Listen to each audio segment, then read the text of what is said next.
Good afternoon, all. Thank you for coming to this afternoon's talk. The Rajaratnam School of International Studies ISAS joint seminar. For me, it's interesting for back home again and see all my old colleagues. Great to be back at ISAS. Today we have a very distinguished speaker with us. Dr. Subbarao doesn't need an introduction. If you don't know Dr. Subbarao, then probably shouldn't be in this room. But his CV is at the back. And Dr. Subbarao today is going to speak about how India entered a structurally higher growth phase. I'm sure that given what is going on around us, there'll be some discussion about the Middle East and Iran and how that affects India. So I don't want to preempt some of the things that Dr. Subbarao is going to talk about and the questions they may come. So not to stand between you and the speaker, Dr. Subbarao will speak for about 40 minutes and then we open up the floor to questions and answers. Is that okay, Dr. Subbarao? Dr. Subbarao, the floor is yours, sir. Thank you. Thank you, Cinder. Wonderful to be back at ISAS. It's like coming back home. And my thanks also to RSIS for inviting me to visit them. RSIS actually sent me the invitation to visit them end of January, and we agreed that I'll come this week. And we also agreed that I'll give a seminar. If it was India, we wouldn't worry about it until yesterday. But this being Singapore, as soon as they sent the invitation to me, they started hounding me. What are you going to give the seminar on? So, just to get them off my back, I said, okay, I'm going to speak on has India entered a structurally higher growth phase. That was the easy part. When I started thinking through, I didn't know what to say, how to nuance this, what story to tell. And on February 27, Trump increased my troubles by starting the Iran war. And I was worried whether that's going to change my story in any way. So let's take it as it goes. And we will, of course, talk about Iran. Has India entered a structurally higher growth phase?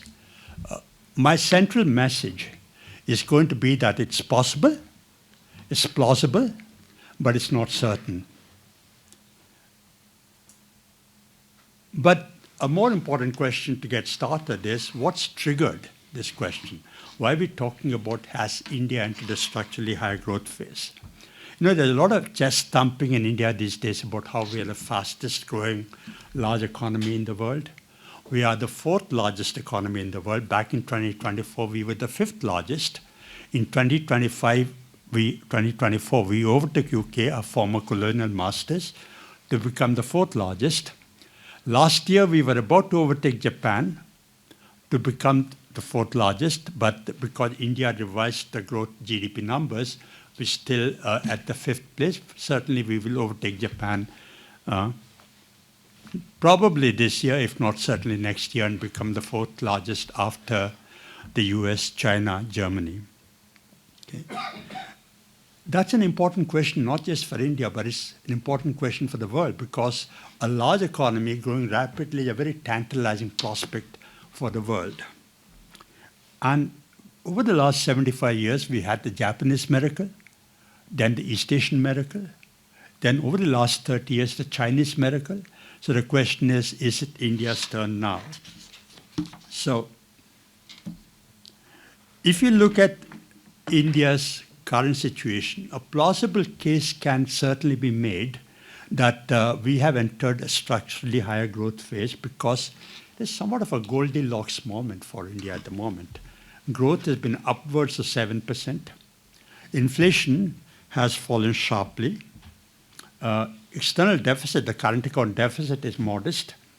And the bank and corporate bank balance sheets, which were a cause for worry, they've been the healthiest in the last 15 years. And India growing rapidly today is remarkable for two reasons. One, this is happening at a time when the world is actually growing slowly. World growth is tepid. Second, if you look at the last 30 years when China clocked remarkable growth, that was at a time when the world was growing fast. India is growing fast at a time when the world is not growing as fast. So those are the two remarkable features of the India growth story at the moment. Will the Goldilocks scenario sustain?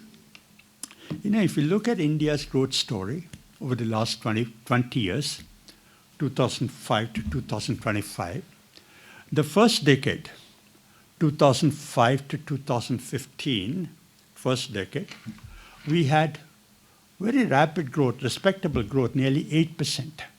But that collided with instability. We had high inflation or high external deficit. So rapid growth came at the expense of instability. Over the last 10 years, from 2015 to 2025, growth has been more modest, around 6%, but we had stability. In some sense, we bought stability at the cost of growth. The current trend of rapid growth with stability is very uncommon for India, which raises the question, is this going to sustain? Is the Goldilocks moment going to sustain? And has India really entered a higher growth phase? So how do we tell if a growth regime has fundamentally shifted? Economists talk about a sustained raise in trend growth rate. It's got to be driven by labor, investment, and productivity. We know growth comes from labor, capital, or productivity improvement. It's got to be resilient to global shocks, and it should not be dependent on favorable global cycles. That's all okay for a seminar like this, but what's the smell test? What's the smell test for an economy growing rapidly? Our former finance minister Chidambaram used to say that the smell test for India's growth is the traffic snarls you see all over the country. Traffic, jam-packed traffic. Shops, well-lit shops, shoppers everywhere, not just in the major cities, but even in the small towns. And I happened to travel in some of India's villages in January for about a week. And my recall is about 40 years ago when I used to work on the frontiers. If you went to a village in India at 11 o'clock in the morning, you'd find dozens of people sitting under the village tree and smoking because they have nothing else to do. Today, you go to any village, nobody is sitting under a tree at 11 in the morning. People are working. So that's a remarkable smell test of India's growth with stability. So just to get a perspective on this, I want you to appreciate India's growth trajectory. We'll first look at the trajectory over the last 35 years. 1991. Why 1991? Because 1991 is a watershed year for India when India opened up, liberalized, deregulated, opened up to the economy. The Blitzkrieg reforms of 1991 under Prime Minister Narasimha Rao and Finance Minister Manmohan Singh. And then more closely at the growth over the last 5 years. You can see very clearly that over the last 35 years, since 1991, India's growth has been a trend above, significantly above the global growth rate. 2000 was somewhat of an aberration. I think it was because of the dot-com bust. And 2020 was because of COVID. India lost more than the world, but India also regained faster than the world. That's the growth story since 1991. But if you look more closely over the last 5 years, certainly India's trend growth is significantly over the global growth rate. So has India entered a structurally higher growth phase? 1991 reforms certainly raised the trend growth rate. Before that, we used to talk about the Hindu rate of growth. India, since independence in 1947 until 1991, clocked growth of 2.5 to 3%. We used to call it the Hindu rate of growth. But after that, 1991, certainly, as I showed earlier, it was significantly higher growth rate. Okay. In the mid-2000s, there was a boom. In 2000s, when we were living through that, we again thought, like we're thinking today, that was a structural shift to a higher growth phase. But later on, it turned out to be cyclical. So every time we thought that we were entering a structurally higher growth phase, it turned out to be cyclical. And if you look at the last 35 years, India clocked growth of 8+%, but we could never sustain it for more than 2 consecutive years. So history cautions against premature optimism, premature celebration about having entered a higher growth phase. But is this time different? Is this time different? Probably yes, and I would say for 4 important reasons. Improved macroeconomic management, major structural reforms over the last, if I were a Modi fan, I would say last 10 years, but I would say last 15 years, digital public infrastructure, and public investment-led supply expansion. So these are possibly 4 factors that have changed, which give us scope for optimism that probably this time it is for real. Okay? Let's consider each of them in turn. All these 4 factors, these changes, each of these changes one by one. So improved macroeconomic management. The most important among them is flexible inflation targeting. If you would see developing countries, emerging economies around the world, whenever they clock rapid growth, they hit against inflation. So India has defied that over the last 10 years, possibly because we have adopted inflation targeting framework, 4% inflation, and that inflation targeting framework has given predictability, transparency, and to some extent, independence to the Reserve Bank of India to deliver on 4% inflation. And low and steady inflation is a necessary, if not a sufficient condition for structurally higher growth. So the first structural reform is inflation targeting. Second is fiscal consolidation. There are some market participants here, some investment advisors, all external interlocutors. When they look at India, they look at what's India's fiscal deficit, as if entire India's prospects are absorbed into that one single indicator, what is India's fiscal deficit. Over the last 10 years, there has been credible fiscal consolidation, at least at the central level, especially under this finance minister now. India's credible fiscal consolidation at the central level has been quite credible. There's a lot of fiscal profligacy still, but compared to the earlier period, it's very credible. She has delivered on the fiscal deficit targets. We are on track to reduce our debt to GDP ratio as well. So a more credible fiscal consolidation has been a second aspect of this structural reforms. Third is external deficit, current account. As I said earlier, whenever we clock rapid growth, we collided against high current account deficits. But over the last 10 years, we've been less dependent on foreign capital than we historically were. Current account deficit, which used to be 3 to 4% of GDP, is now in the range of 1 to 2%. And reduced boom and bust cycles. So the first dimension of what's changed is probably structural reforms, very credible structural reforms over the last 10 years. The second is institutional reforms, the GST. Actually, GST has been such a historic thing that when the GST bill was to be passed, Indian Parliament actually held a midnight session, like at the time of independence, to launch GST. That is thought to be so historic at that time.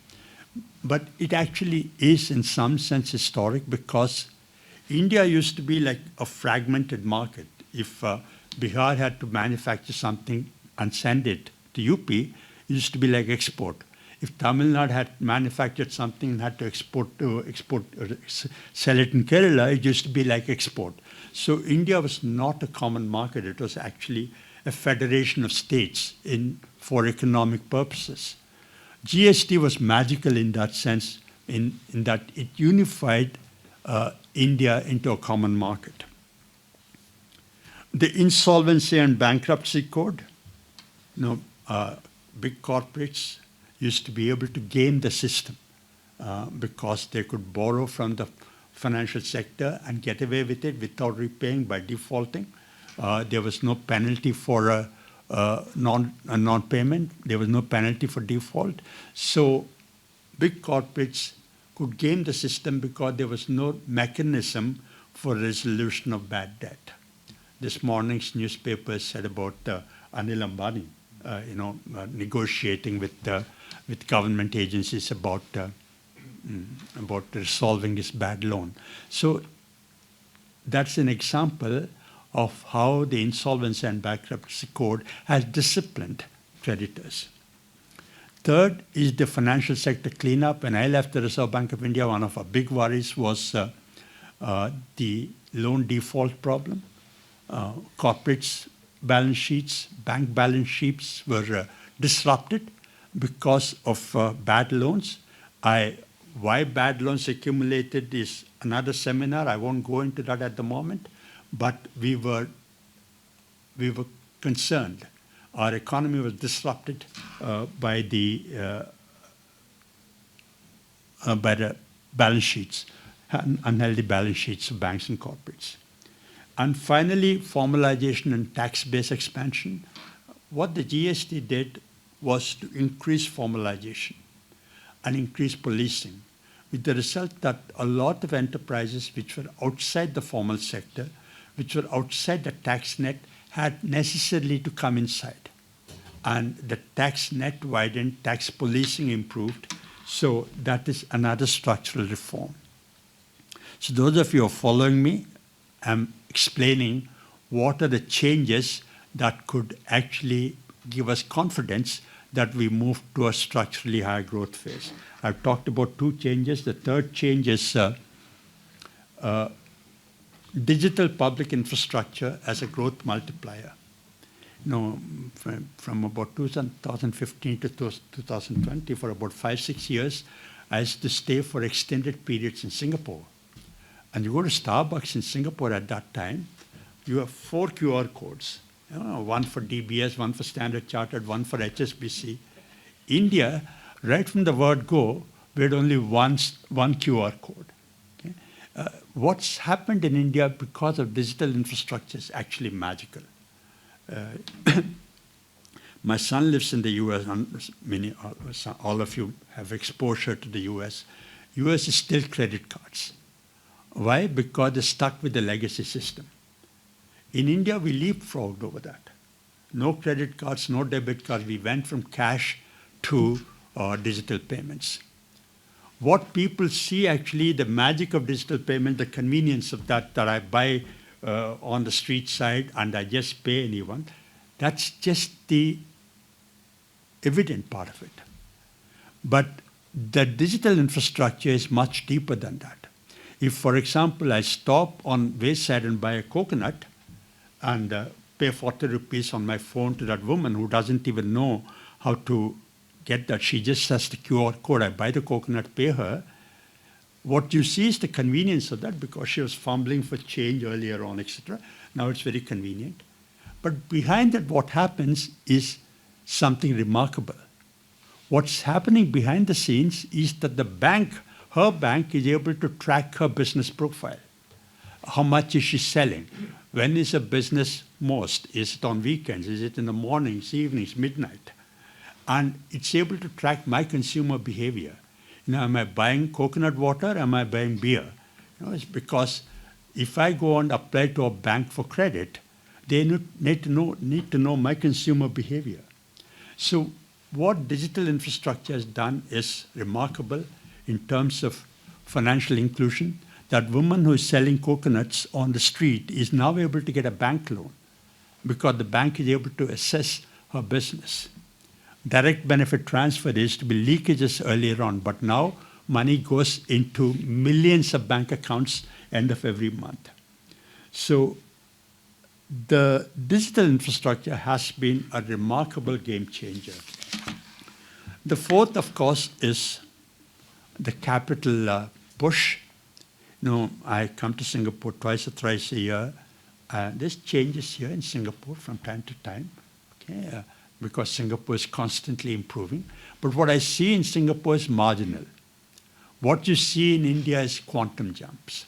You know, every time, if you go to India every 2 months, you see something happening all the time. I live in Hyderabad. Even in a city where I live, I can see constant improvement every day in terms of physical infrastructure, in terms of soft infrastructure as well. Okay? So the government has been spending a lot of money on building up capital, which has eased supply constraints and has contributed to lowering inflation. Okay. So those are the 4 changes I talked about. I said 4 changes I talked about. Okay, I've explained each of them. It's for you to make an appreciation of whether they are durable changes. Okay. But I would also say that it's a bit premature to declare victory. There are several questions, several challenges. The first question is, I'm going to, you can raise 50 questions, you can raise 15 questions, you can raise 5 questions. Because my time is limited, I'm going to talk about 5 questions, maybe 4. First question, one big worry for India is, why is private investment not picking up? Growth comes from consumption, investment, government expenditure, and net exports. India's consumption is not picking up. Growth, government is spending, but net exports are not improving that much.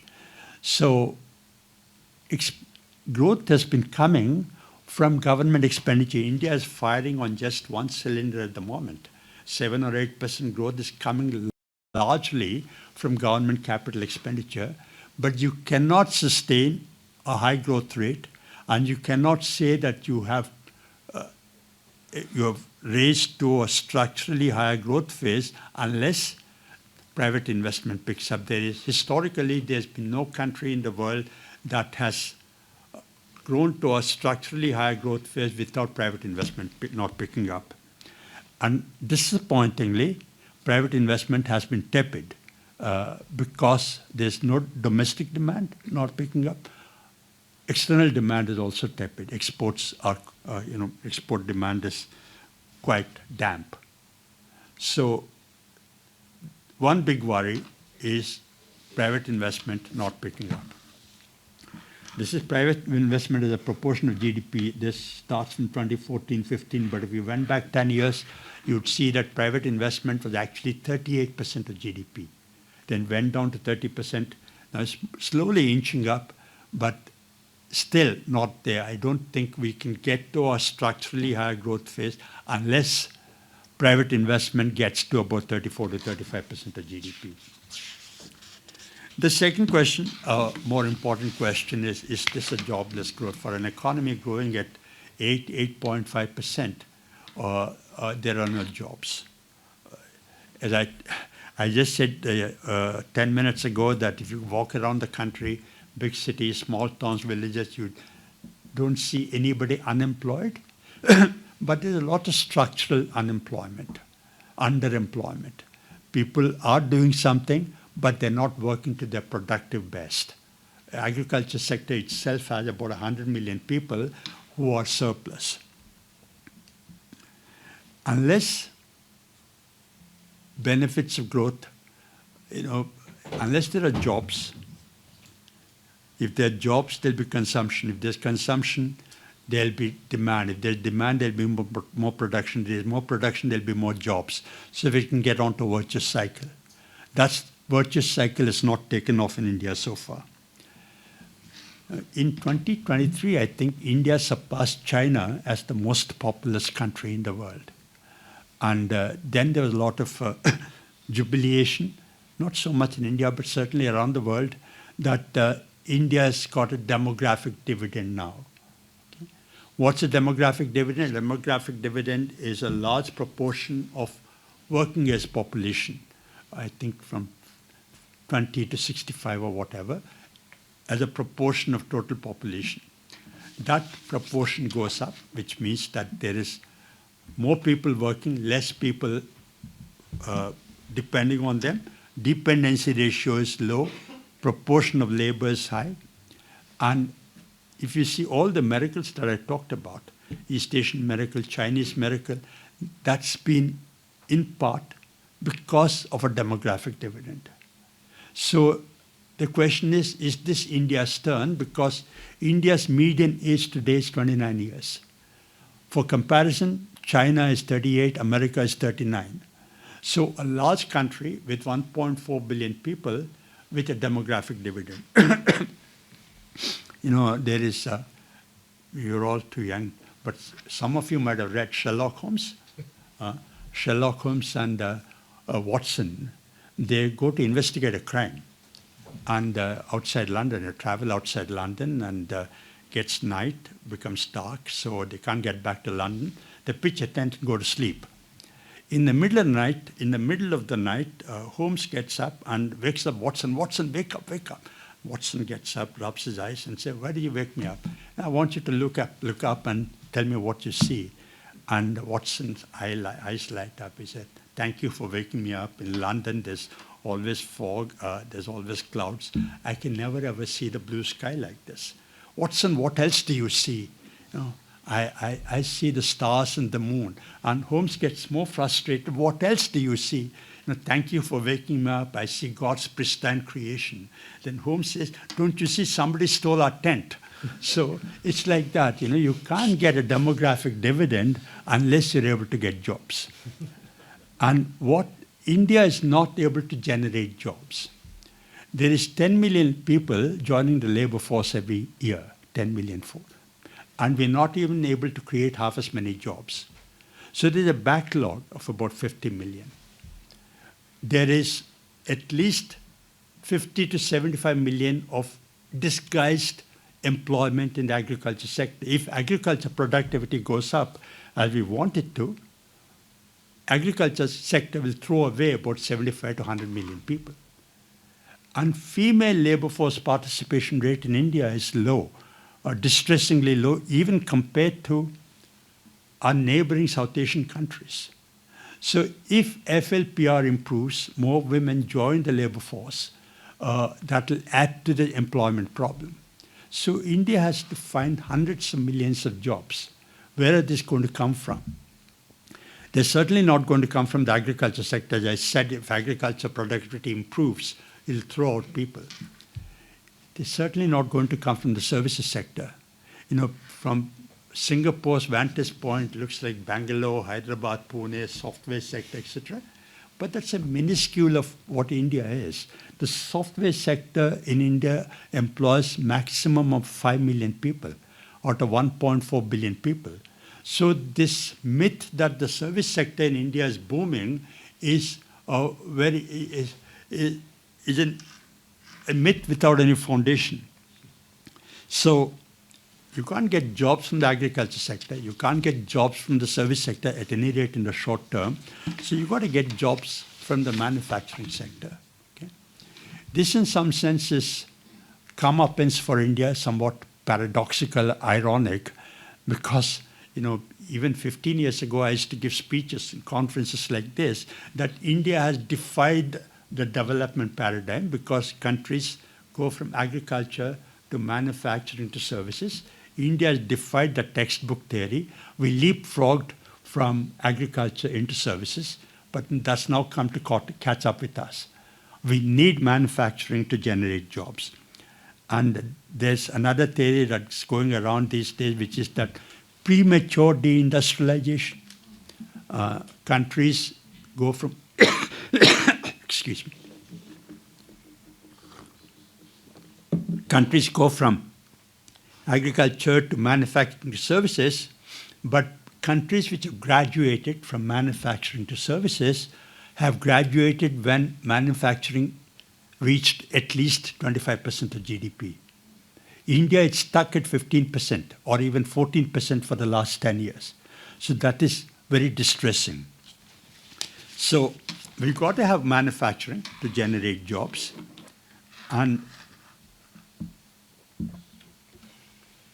yeah, that leads me to my third question. Can India replicate China's success in manufacturing? If manufacturing has to be the job generator, can India replicate the Chinese model of success. Now, if you look at India and China, this is normalized, of course. In 1990, we started at the same level. And over the last 35 years, China has zoomed, whereas India has lumbered along. This shows both the GDP growth, both by way of nominal growth as well as PPP. Today, China is 5 times India's size in terms of GDP. China's per capita GDP is more than 5 times India's. China is the largest manufacturing nation in the world. China is the largest trading nation in the world. India's global share in manufacturing and in trade is in single digits. China's problem is whether it can graduate from middle income to high income. India's problem is whether it will get locked in low income, whether it can even graduate to middle income. Okay? So, can India replicate the China model? Opinion is divided, but China had lots of things going for itself. In 1991, when China opened up, there was optimism, there was support for globalization. Globalization was on the upswing. And the supply chain model, where different countries manufacture components and China assembles them, that is gaining currency as a productive model of manufacturing. And third, demand for manufacturers around the world was growing. Today, all of them have turned around against us. There's backlash against globalization, certainly. The comparative advantage of the supply chain model is much weaker today because of a number of factors, including the possibility of robotics coming in and robbing emerging economies of the advantage of inexpensive labor. And importantly, although not as much realized, because of aging populations in rich countries, demand for manufacturers will be lower than demand for services. People in rich countries, Japan, for example, they demand more services, more hospital care, more patient care, more restaurants, more holidaying, rather than more washing machines and more refrigerators. So, for all these reasons, India's prospects of replicating the China model are not as bright. Okay. And fourth question, question raised by Professor Raghuram Rajan, who succeeded me in the Reserve Bank of India. He and a colleague of his wrote a book, Breaking the Mold, last year. Their main thesis was that India should not be focusing so much on manufacturing. It should focus on services because services is the future. They're not saying no manufacturing. They're saying that don't spend too much of government money subsidizing manufacturing. Focus on services because that is the future. That's about 300 pages book, so they got lots of very persuasive arguments. One of the arguments is that there's a smile curve. Manufacturing follows a smile curve. Much of the value add in manufacturing is at the front end and the back end. Front end of R&D, design, setting up the factory, etc., and the back end, which is financing, marketing, packing, etc. So the manufacturing stage itself is low value add. India is focusing on that low value add, whereas the front end and the back end are going outside India. They're still outside India. There's no prospect for India to join the global value chain because of our high tariff levels. They also say that India has a first mover advantage in providing services because we are ahead of the rest of the world in terms of software and digital technologies. And in the future, manufacturing will actually be embedded in services. So you focus on services, manufacturing will automatically come to you. That's a very rosy picture, quite persuasive, but I don't give credence to all of that. Because given India's employment problem, I say 150 million people, you can't generate jobs from the services sector, certainly not in the next 10 years. And these 150 million people are already born in the labor market waiting for jobs. So you can't wait for the service sector to come after 10 years. You certainly prepare for it, but at the moment, you continue to have to focus on manufacturing. Okay. So the last question is, can India overcome the middle income trap? In 2014, I spoke about the middle income trap here in a seminar in Singapore when Thurman was there. And he said, Subha, you're talking about middle income trap a bit prematurely. But it's a question for people to say whether we actually have a middle income trap. Middle income trap says that it's relatively easy for countries to graduate from low income to middle income, because when you're graduating from low income to middle income, people are moving from agriculture to industry. You're catching up with existing technologies. There's a lot of catch-up potential. Productivity improves. You don't have to invent anything. You only have to catch up with already invented technology. You reach the frontier. So it's easy to get from low income to middle income. It's exceedingly difficult to get from middle income to high income because you've got to advance the frontier. You've got to push the envelope yourself. You've got to push the frontier. And that is difficult. And that comes from innovation. Okay? Why is it that all these big technology firms are all in the US today? Amazon, Apple, Meta, whatever, Microsoft, Netflix. Why are they all in America? Because America, all said and done, is an innovation society. Okay? And growth and prosperity comes from innovation. So to get from middle income to high income, you've got to focus on innovation, which China is doing to some extent. The World Bank says that over the last 75 years, since 1950, only 13 countries, among them Korea, have graduated from middle income to high income.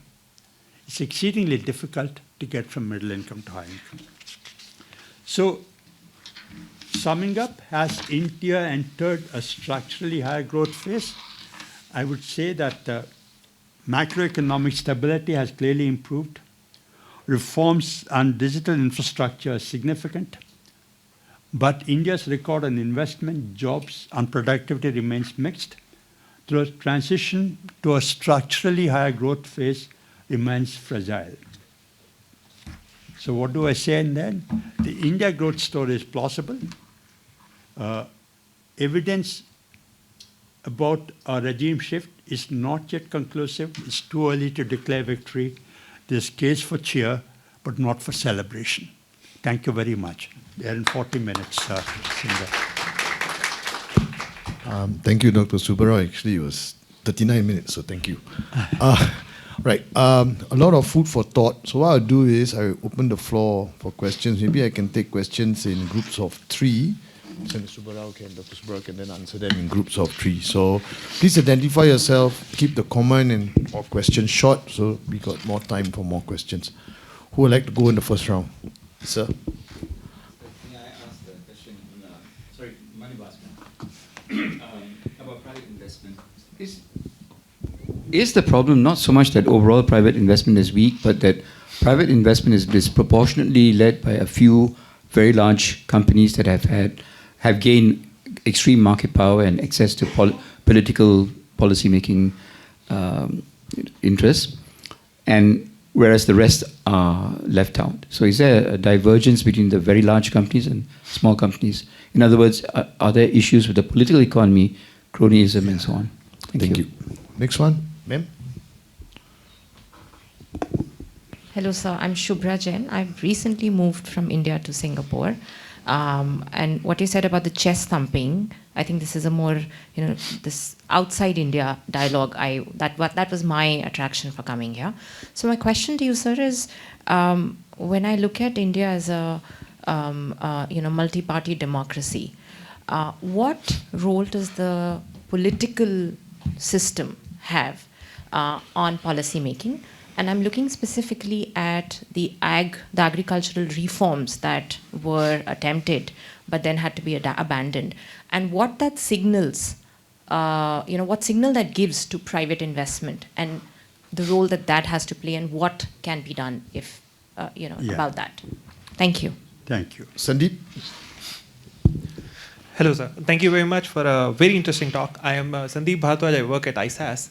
I have two questions, if you'll permit. Sure. One is, one of the criticisms of Indian growth story is that reforms happen in fits and starts.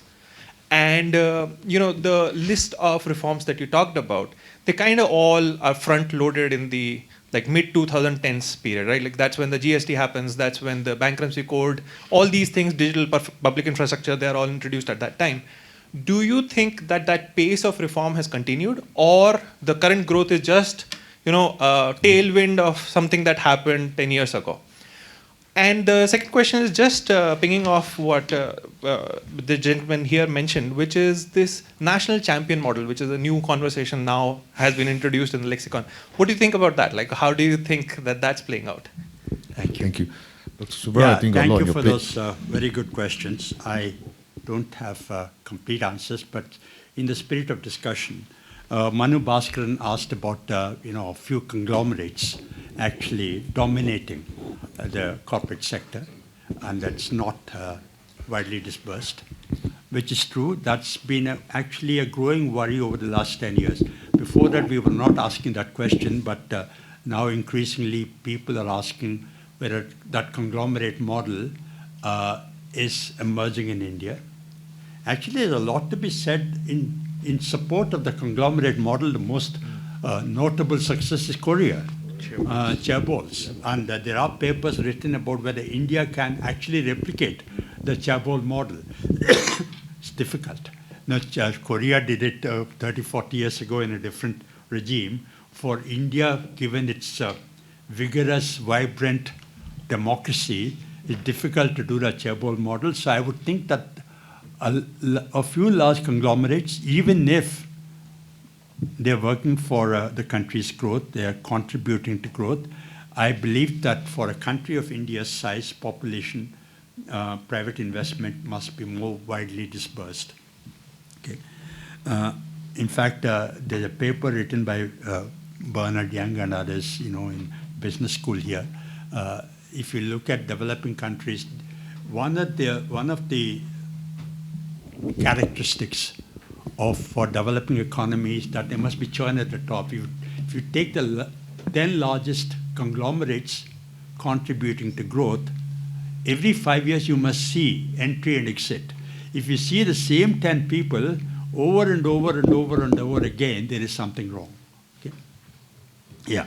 Shubhra's question about chest thumping and democracy. I'm not a political scientist, but I lived through the reforms. I'm quite old now, so I've seen India, I've experienced India before the reforms, after the reforms. And shortly after the reforms, whenever I spoke at a seminar like this, I used to say that India is different, unique. Our reforms are different because we're doing this in a democratic setup and we're doing this in a federal setup. Unlike East Asia here, it's remarkable about what India has done. Those 1991 reforms and through the decades of the 90s, India's pulled through those reforms in a democratic setup, in a federal setup, which is both a strength and a weakness, which leads me to Sandeep's question about has the reform enthusiasm lagged? Okay. Again, I'm not a political scientist, but yes, at one level you can say that 1991 and through the decade of 2000 was very dramatic, very magical. Every day, every week you were seeing changes. Since then we plateaued out. But my more nuanced response to that is that the reforms that we carried out in the 1990s, opening up the financial sector, liberalizing imports, delicensing, etc., they could be done by the central government by itself without consulting the states. In fact, the story at that time was that reforms were coming out of North Block. North Block is which used to house the finance ministry. No, even the finance ministry didn't consult other wings of the government. They could just push them. You didn't have to consult them. Whereas second generation reforms today in the factor markets, land, labor, taxation, investment, you have to consult the states. You cannot push through the reforms without the cooperation, even the consent of states. Any number of examples. Investment in single brand retail back in 2010, which rocked the Manmohan Singh government. They withdrew that because states opposed. Then more recently, farm laws were withdrawn because certain states opposed. After all, the opposition to farm reforms came from Punjab and Haryana, not anywhere else. And labor laws, ultimately, what did the Modi government say? That we're going to decentralize, states can do it themselves. Carl Juncker, all foreign policy experts are here. Carl Juncker, who was the commissioner of European Union, he said once that as politicians, we know what's the right thing to do. What we don't know is how to get re-elected after that. Okay? So Modi, I thought, had enough political capital to bite the bullet and invest in more reforms, but disappointingly, he's been politically more calculating than I thought. Next round, sir. Thank you, Dr. Subbarao, for a great presentation. You just ended with one of my questions, which is the mandate that Modi had and why we didn't get more reforms. A couple of others. One, you mentioned the bank balance sheets, and Manu also touched upon private investment. You touched upon private investment. How would you react to the fact that I believe that one of the reasons why private investment in India is low is precisely because bank balance sheets were cleaned up.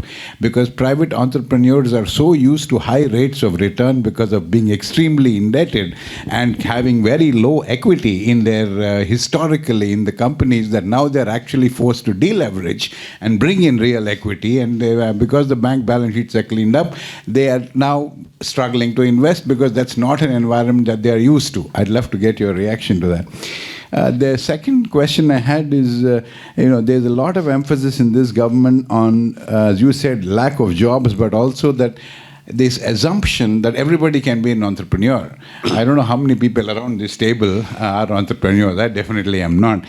So clearly the requirement of jobs is there, but there's also this undercurrent, particularly in this administration, that everybody can be a businessman, everybody can be an entrepreneur, and therefore the problem will solve itself. I'm extremely skeptical. Would love your reaction. Thank you. Ronojoy. Thanks, Dr. Subbarao, for as usual, a thought-provoking talk. So I'm old enough to have read Sherlock Holmes, and a phrase that comes to mind, is the famous "the dog that did not bark." From I think the Adventures of Silver Blaze. I think that was the title. So unemployment seems to be something like that. The government knows that there is widespread unemployment, but somehow it seems to refuses to acknowledge the problem as such, and it gives certain statistics to show that the problem seems to be under control and numbers are put out. So just your comments on that. And Amit Indu? I think they need to give you a mic.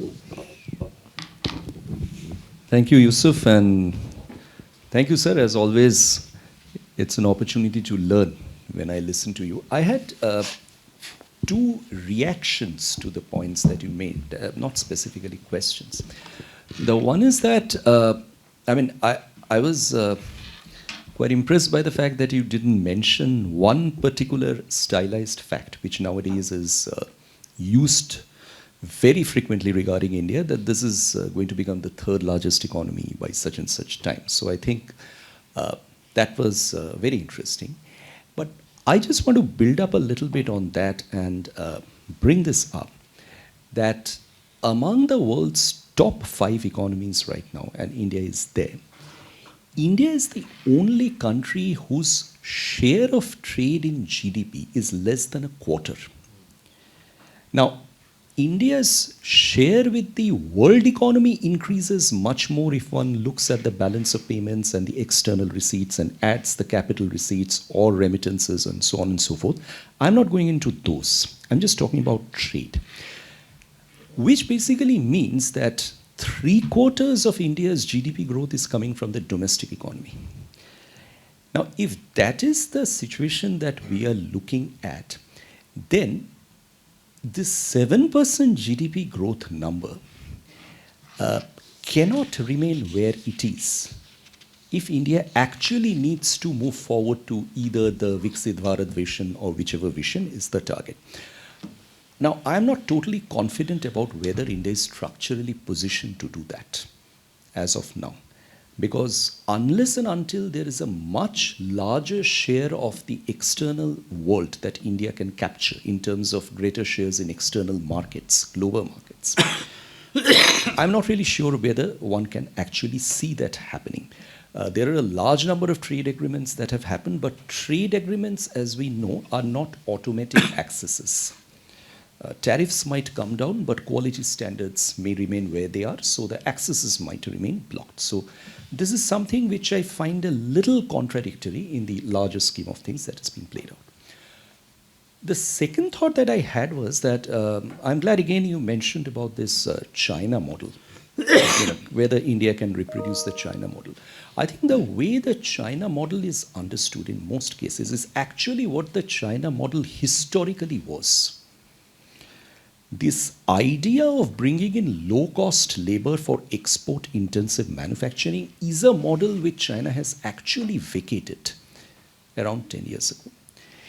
It is a country which right now has taken a very big risk on the demographic dividend side because in spite of having one of the world's largest population, it encourages robotics and moves to embodied AI, while bringing down the GDP growth and looking at future strategic industries. So I think when India looks at the example of the Chinese model as something which can bring in jobs for it or create jobs for it, I think we need to interpret that a little carefully because even if it is the historical Chinese model, I don't think India has the space left for low-cost manufacturing anymore. That has moved on. So I just thought I'll leave these couple of thoughts with you because it's your excellent articulation and deep knowledge which actually provokes these reactions. So I'll just leave it over there. Thank you, Amitendu. Dr. Subbarao, another round. Thank you. First, before I respond to those questions, I want to say that Dr. Srinivas here from the East Asia Institute, professor, he's going to make a presentation tomorrow at the LKWS school on the China model, China-India model. So those of you who are interested can actually go and listen to them tomorrow. Now, for those questions, first about private investment, is it it's not coming because there is more creditor discipline and Indian corporates were used to making money by gaming the system. In a fair and open system, they cannot make money. There is some credence to that sort of cynicism, but I wouldn't go whole hog with it. To the extent that they were large corporates, yes. But today, entrepreneurism is more widely spread. If you go into tier 2 cities, small towns, there are enterprises, firms which want credit. So I wouldn't go so far as to say that there is no investment because they cannot game the system. And you talked about general lack of entrepreneurism. And Abhijit Banerjee, what's the book they wrote? Abhijit Banerjee's book? Poor Economics.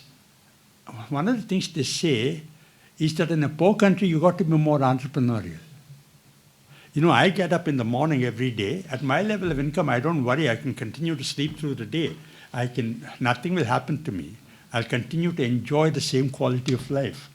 Whereas for millions of people in India, every day when they get up in the morning, they say, what do I do today? So the poor have necessarily to be more entrepreneurial. So I wouldn't buy this argument that there is lack of entrepreneurism. In fact, poverty forces a lot of entrepreneurism. So that is a counter thought. I'm not challenging what you said, but I'm only debating with you that there is another way of looking at that entrepreneurialism issue. Ranajay, you are a political economist of repute. I have nothing to say. You asked about unemployment, jobs. It struck me also that why is Modi not being held accountable? If you take the budget speeches of Nirmala Sitharaman over the last 7 years, she maybe made 8 or 9 budget speeches over the last 7 years. Not once has she mentioned, maybe once or twice, but in passing about jobs. When I was here in ISA, Modi had just come in, we were talking about how we went and said that I'm going to give a job to every household in the country. He rallied the youth. He's still not lived up to that promise, and there is no accountability. So it is a big worry. And a bigger worry is, why is the government not being held to account for not generating jobs, which is in fact a comment on the quality of democracy? Why is the democracy not able to press the most important question to the elected rulers? Amit, thank you very much for those very insightful comments. Yes, India's share of trade in India's GDP is 25%. And that is distressingly low. 75% comes from the domestic economy, but sometimes we tend to see that as a positive, which is that we're not dependent on the external economy. There is 1.4 billion people. If you generate economic activity, make sure that the benefits of growth are flowing downwards, that itself can be a growth driver. That's one model. But you're right that historically countries have grown on the back of exports. All the miracles that I talked about are on the back of exports. Even if you see India's record over the last 35 years, whatever growth acceleration has been there is strongly correlated with exports. So I would buy your argument that there is a correlation between exports and growth. But let me give you some thoughts, not my own, but Arvind Panagaria, trade economist. What he says is this, that it is true that global trade growth is stagnant. Probably it's in recession. It's going from maybe 100 to 98 or 97. But India's share is so low. We were at 2 or 3. So for you to grow from 3 to 5%, you should not worry about how the headline is moving. Okay? Your challenge is the same. So it should be possible for you to move from double your share in global trade with relative ease, because there's a lot of catch-up potential. And I would not buy your argument that demand for low-cost manufacturers is declining. There is always demand for textiles, leather, toys, etc. So I wouldn't say that demand is going down, but India has to exploit the potential to the extent there is. Okay? But a China model, yes, China probably has gone into robotics over the last 10 years. But a China model has been arbitrage on the labor cost, right? Whether today we can arbitrage similarly is a question, because there's robotics coming against us, whereas China did not have that competition or that concern. Ivan? Yeah. Speak loudly. Well, first, thank you so much, sir, for this wonderful presentation. I'm Ivan Lidarev from ISIS from here. You're Ivan from okay. ISIS here, Okay. from Institute of South Asian Studies. My question concerns female labor participation. I have been surprised how low it is in India, and at one point 2 or 3 years ago, it even went down a little bit after the pandemic.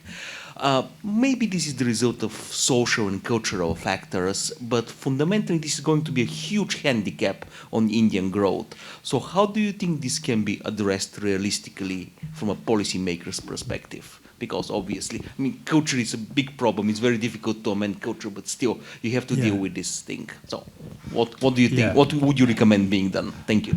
I have no answer to your question, but I'll answer a different question. Okay.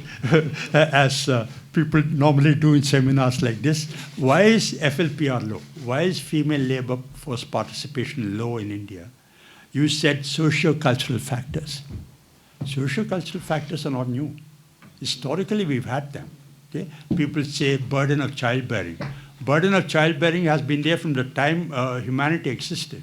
It's not something that's happened over the last 30, 40 years. What's even more surprising and even more distressing is that India's FLPR is lower than that of Nepal, lower than that of Bangladesh, lower than that of Muslim Pakistan, lower than that of Sri Lanka. How come India's FLPR is low in South Asia? Forget about East Asian countries, forget about Eastern Europe. Relative to our own neighborhood, India's FLPR is low. And like you said, Ivan, some years ago, it is actually falling. So I don't attribute this to socio-cultural factors. Actually, I see a positive side of this. You know, we debated this. In fact, I don't know if we spoke about it here in ISAS, but I did speak about this in other conferences. One of the things that contributes to FLPR in India is actually a happy thing, which is that prosperity has increased. Rural prosperity has increased. So women are enjoying slightly higher incomes. So the labor to leisure trade-off is moved. Women are not willing to enter the labor force at the current wage rate because they're quite comfortable. They value the leisure more than the labor, which is actually a positive side. So my explanation for India's low FLPR is that it is a consequence of some nice things that have happened, which is that incomes have gone up and women are not willing to trade off leisure for labor. If you see the northeast of India, actually it's quite contrarian to the mainland. It's politically incorrect for me to say mainland. But The rest of India. For the rest of India. The northeast actually, FLPR is still low because the women incomes have not gone up as much. So it's a question that you must investigate further. Hi, Dr. Surabara. Great to see you again. I'm Jao from the Ministry of Trade and Industry, formerly from ISAS as well. So given your experience steering the RBI through 2008 global financial crisis, I'd like to get your sense on, we've talked about, some sort of structural transformation to some extent, or actually whether India's current growth is more structural transformation or is in fact merely a cyclical upswing, particularly in light of the current backdrop of global uncertainties, because I noticed we haven't talked about, some global uncertainties at this stage. Yeah, but what's the question? No. So just a sense of whether you think India's current growth actually represents a strong structural transformation, or in fact, it's merely a cyclical upswing, Okay. where, Yeah.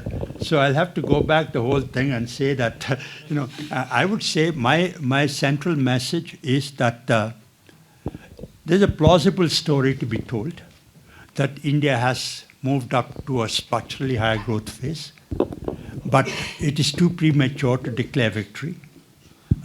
There's cause for cheer, but not for celebration. In fact, I was anticipating your question. That's why I added the slide, which I didn't talk about, because I knew that somebody will ask me, as the Iran war actually destroyed your story. There are some people who think that the Iran war is going to structurally change the India growth story.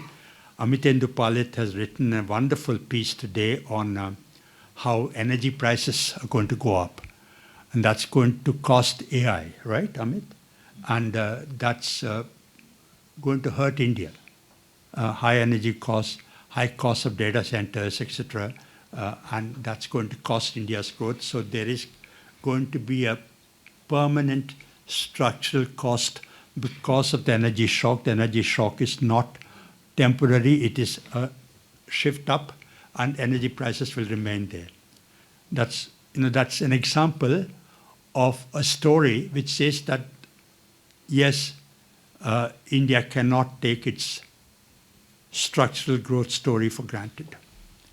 But all said and done, I would think that, somewhere in the third or fourth slide, I said one of the tests of whether you moved up to a structurally high growth story is whether you can withstand a global shock.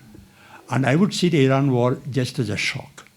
I wouldn't think that, 5 years from now, we will adjust, we'll get back to the trend growth rate. When we were living through COVID, almost all of us are old enough to have lived through COVID. We thought that's the end of the world, that we've come down a notch, but we caught on. The world has caught on, India has caught on more. We caught on to the growth trend rate. Okay? Yes, there was some cost in real time, but now we caught on. So in my view, the Iran war is a cyclical trend hit, a cyclical hit to a structural story. The structural story remains intact. On the other hand, you have to listen to people like Amit and Dupalit who have good reason to say that the structural story might in fact be affected.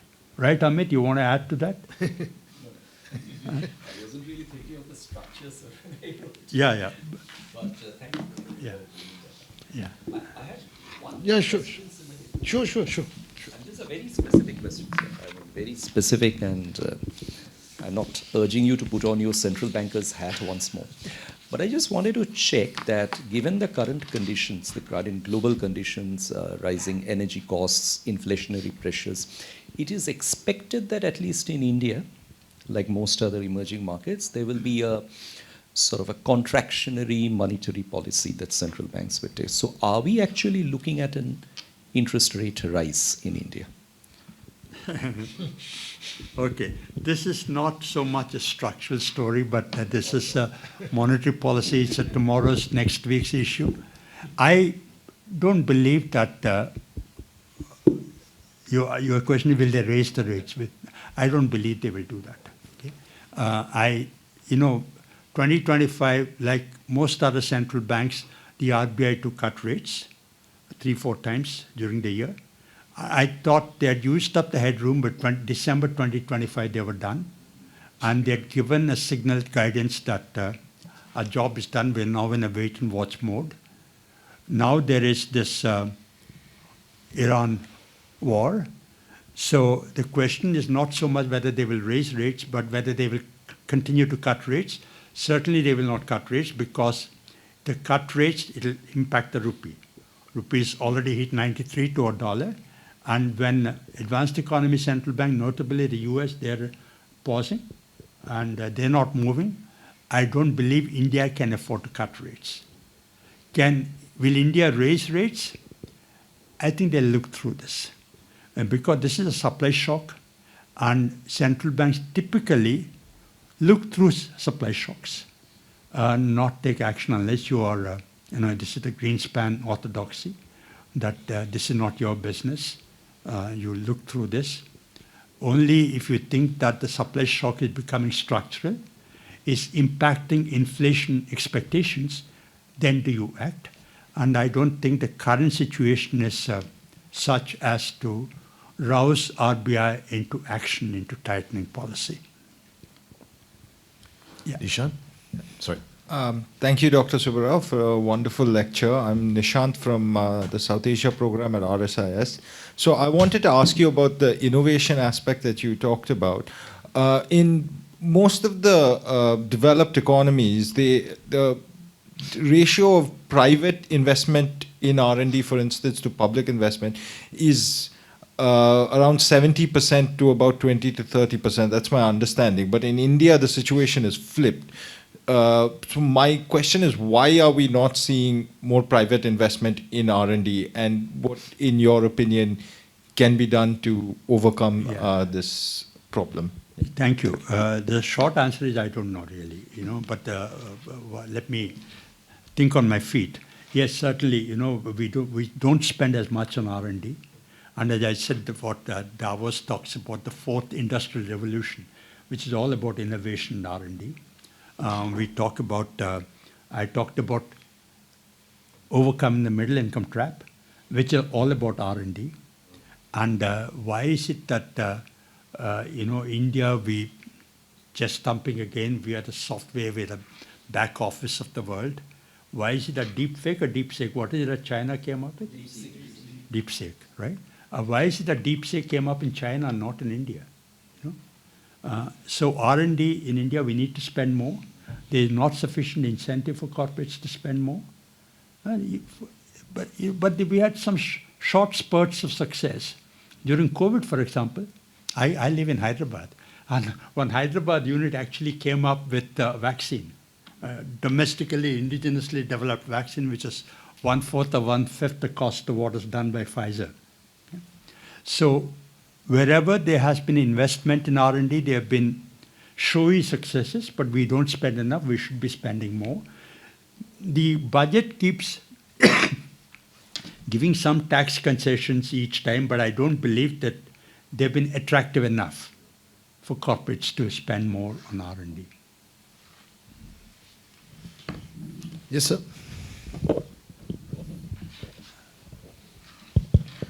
Good afternoon, Dr. Subbarao. I'm Avnish. I'm the Chief Representative of the Confederation of Indian Industry.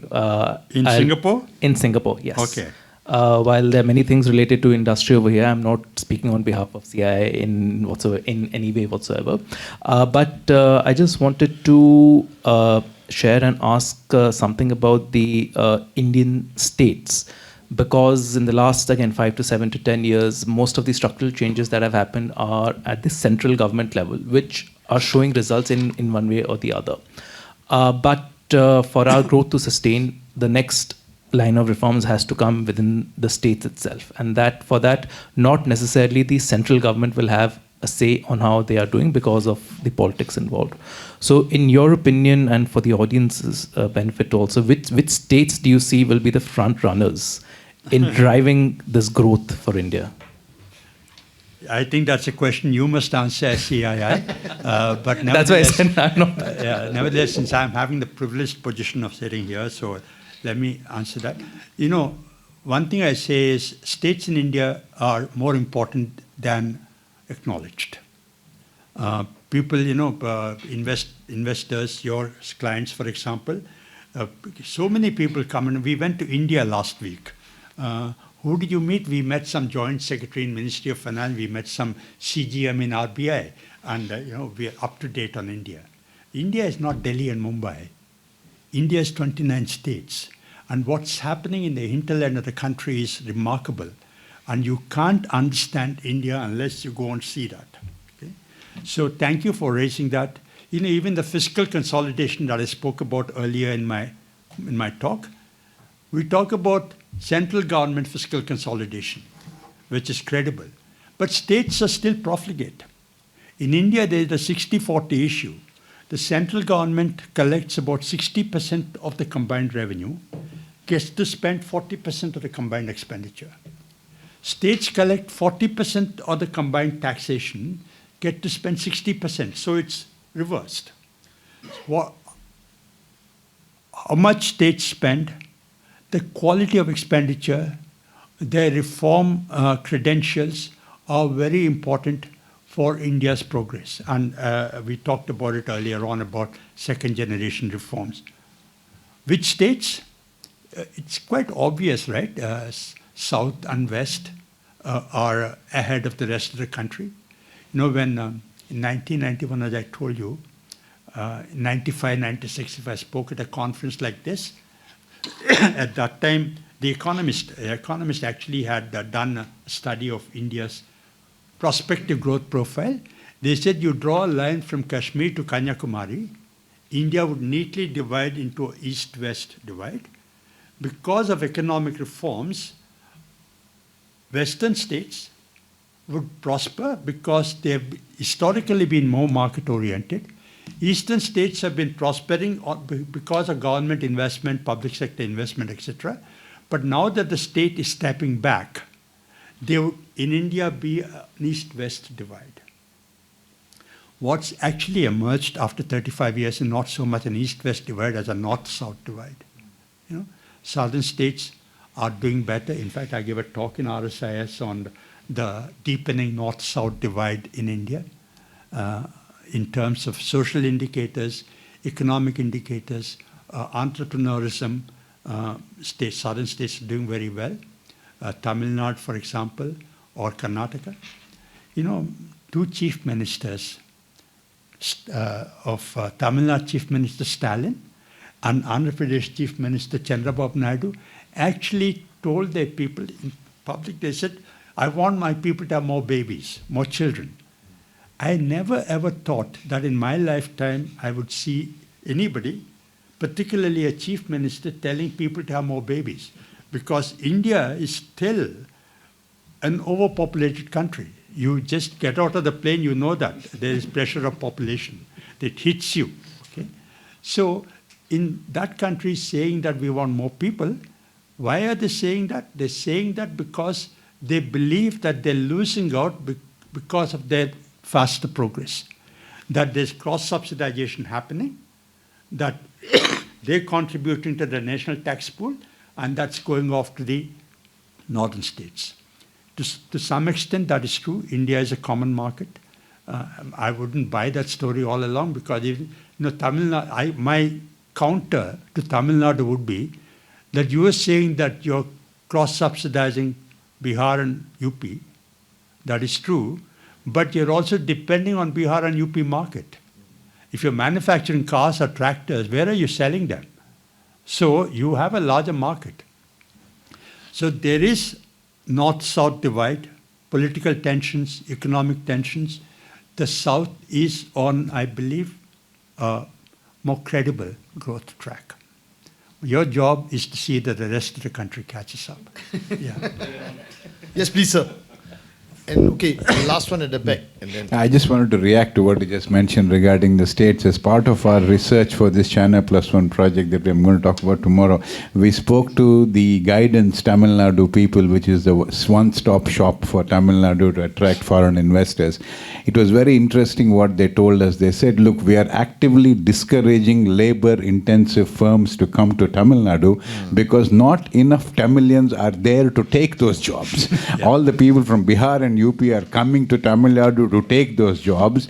We only want, tech and less labor-intensive industries to come to Tamil Nadu so that more Tamilians can get jobs. So there is a very clear divide, not just on the state chief ministers saying they want more babies, but even at the industrial policy level. Thank you. back, that lady. Can you please stand up and talk so that I can see?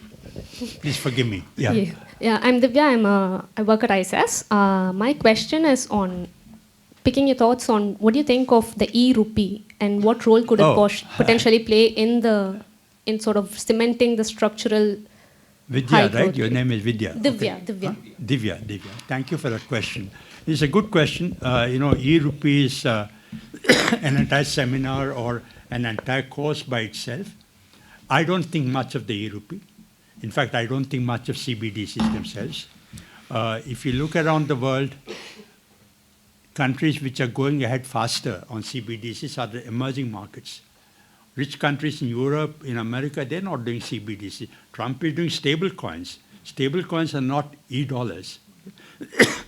While emerging markets are moving faster on CBDCs as a self-defensive mechanism because they're worried about dollarization.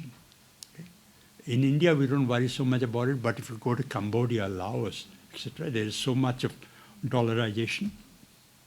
So it's a defensive mechanism. There is no use case for it. Like I talked about buying a coconut on the street side, right? It doesn't matter to me.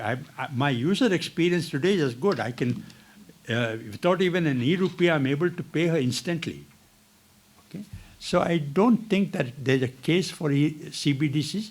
For central bank, there's a case, but there's a more involved argument. We will not go into that right now. It's a nice way to end the session. The ex-governor of the central bank says that we shouldn't get into right now about the central bank. Anyway, we exceeded the time by 5 minutes because Dr. Subbarao's talk has obviously provoked a lot of thinking on our part. So firstly, I want to thank all of you for coming, for participating. And I want to thank Dr. Subbarao for a very thought-provoking thought. I'm not an economist, and yet I learned a lot from you today. And we hope to see Dr. Subbarao back in Singapore again soon. Thank you, Dr. Subbarao. Thank you, Sindar. Thank you very much.